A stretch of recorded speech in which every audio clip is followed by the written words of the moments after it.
もし、あなたの声が突然別の誰かのものに変わったら、実在した、声が奪われた人々、参戦。自分の声が知らない誰かに乗っ取られ、次に命まで奪われる実録の恐怖。この人、自分の声が消えたんです。1はアン・ビリアムズの声乗っ取り。1974年、イギリスでアン・ビリアムズ38歳が突然男の低い声でしか話せなくなった。自分の声は完全に消え、録音しても男の声しか残らない。医師は口頭異常なし、精神科でも異常なし。1週間後、自宅で自ら命を絶つ。遺体の喉からは助けてくれという女の声が録音された。家族は夜中に男の声で歌が聞こえたと証言。警察のテープにはアンが私の声が返ってこないと泣き叫ぶ男性が残っている。この事件は声の憑依として BBC が特集した。あなたの声が他人になったらどうする？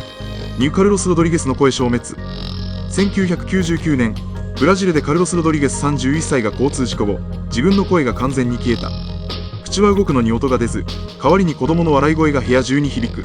病院の検査で声帯は正常、でも声は出ない。3日後、ホテルで謎の不幸。遺体の喉からはママと子供の声が録音された。監視カメラにはカルロスが口を開けて叫んでいるのに音がない映像が残っている。事故の相手は子供をひいたと錯乱していた。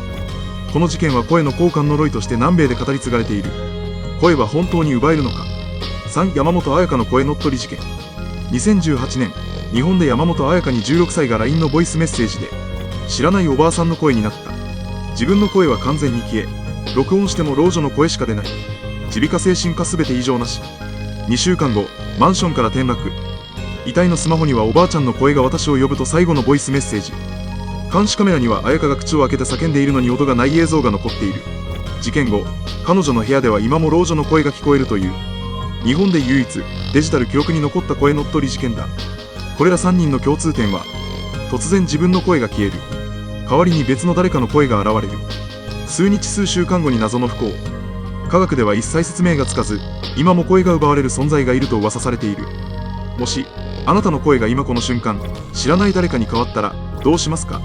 録音して確認派？すぐに逃げる派？コメント欄で教えてください。一番怖い対処法は次の動画で取り上げます。ぜひチャンネル登録と高評価でもっとやばい真実をお届けします。